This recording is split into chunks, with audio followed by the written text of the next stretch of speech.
Hey guys, what's up? I feel like this video can kind of come off a little bit hectic, but that's only because I am on a time crunch and I need to be out of here in the next 15 minutes. But I wanted to film this process because I do want to kind of continue with my garden series. I know a few years back I kind of fell off the bandwagon on that, but that's probably because I had some struggles. And then after they start pre-sprouting, there's really nothing much to say. But this year, I want to really focus on these flowers. These are, what are they? They are bulbs, actually. And the type of flowers that I should be receiving, if I am successful, are Ranunculus. Now, these guys are a little bit difficult to pre-sprout only because I've been told you need to have a cold period for these bulbs. So I did order some bulbs from Dahlia Mae.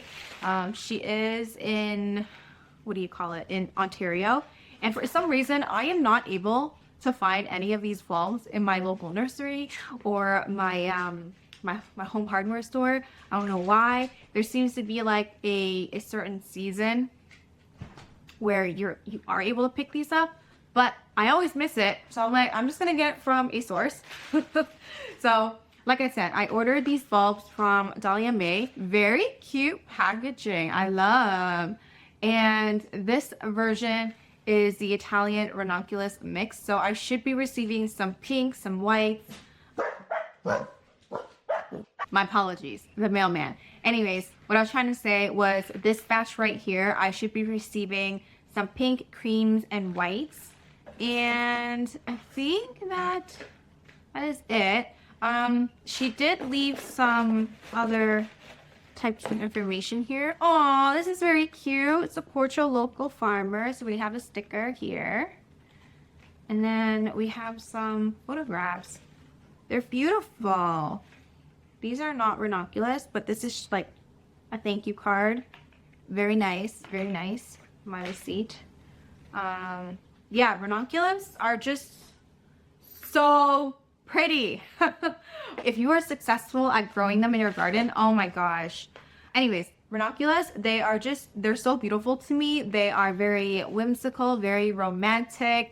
I'm getting married this year, so it's all the vibes that I want for this year anyways. She was kind enough to leave a pamphlet here as to how to grow your ranunculus, and this is very much appreciated because they don't really give you good instructions when you purchase them at your local nursery. And I believe there was another place that I had purchased them from and they didn't really have like clear instructions, and this is very helpful, super helpful. It even has like a section here that says what to expect upon arrival of your corms, when to plant, how to first pre-germinate them, all that stuff. In any case, I'm not going to go through this right now because I am in a hurry. I'm going to start soaking my forms. So let's open this up. Like I said, super cute packaging. You can reseal it if you wish. But this is basically what it looks like. They look like little octopus balls. Kind of creepy looking, but this is what it looks like. So all I'm going to do is drop them in here, and then I'm going to soak them for the next couple of hours. It may end up being like a next day type of thing. So I may end up, you know, coming back to this tomorrow. But can't really see what I'm doing.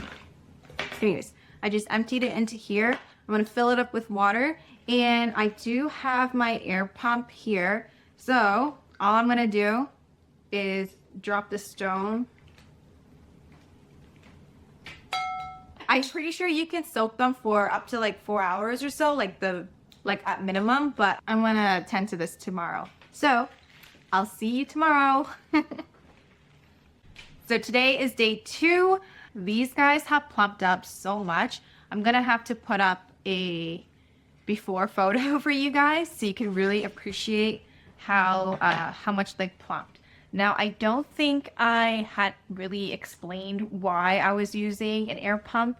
The reason why you want to use an air pump is because the air pump is going to oxygenate the water, And when you oxygenate the water, it's going to prevent the bulb from basically rotting.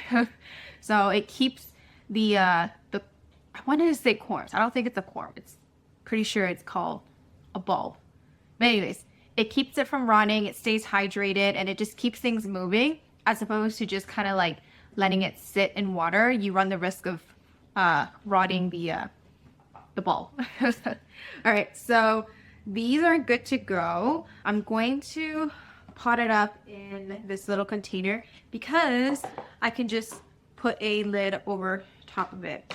Wow, this peat moss is very dry. I am gonna have to hydrate the crap out of this. So, in it goes.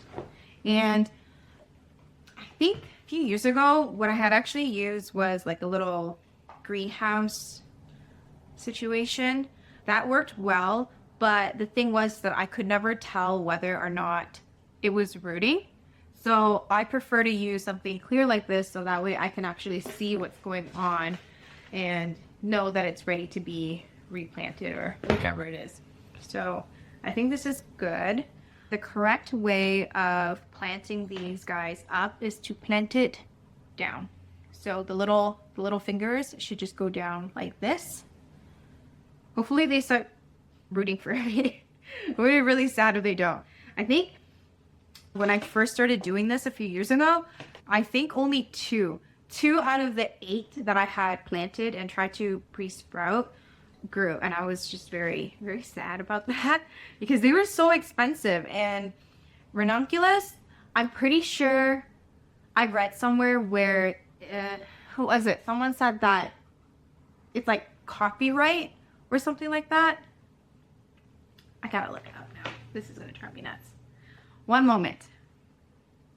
Oops, sorry. I meant to say patented. So some of the corms. Oh, they are called corms. What was I calling them? Bulbs. It's been a day. It's been a very long day. As you can see, I'm still in my work attire. So anyways, now that I have my information in front of me, some ranunculus are patented. Some varieties that are like very, very pretty and romantic, you can't just buy them from your local hardware store. You have to get it from the source. And I guess I would say that these are rare. These are actually quite expensive, to be honest with you. I think I spent like a silly amount. Let's see if it's still in here. Oh, it doesn't say on this.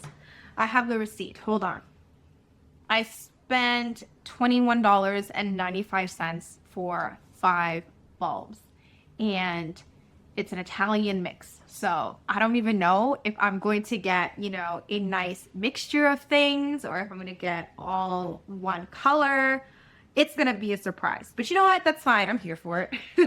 I'm going to get what I get. And this year, I am going to plant it outside, but I am going to plant it in a container where it's easy for me to go dig up the bulbs. Because, you know, these bulbs, corms, I am going to dig up the corms. So these corms will grow back again next year, so long as you harvest it correctly and let it dry out before you put it away in a dark, cool corner.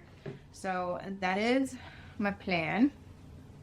And the weather right now is starting to warm up quite a bit here in Ontario, which is a little bit concerning for me because I recall from a local florist, she had actually told me that if you really want to pre-sprout or get your ranunculus to grow, you need to actually plant it when it's still kind of cold outside. Obviously, you don't want to plant it when there's frost. That's not ideal. You want to wait until after frost and then start pre-sprouting it.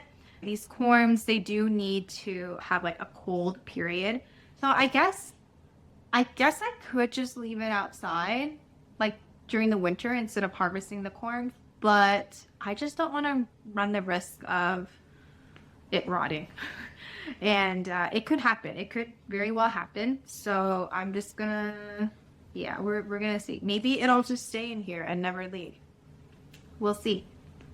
Anyways, the reason why I'm talking about the weather is because this weekend it's supposed to get warmer, but it's still a little bit cool outside right now. And I'm actually going to put this in the garage that's outside.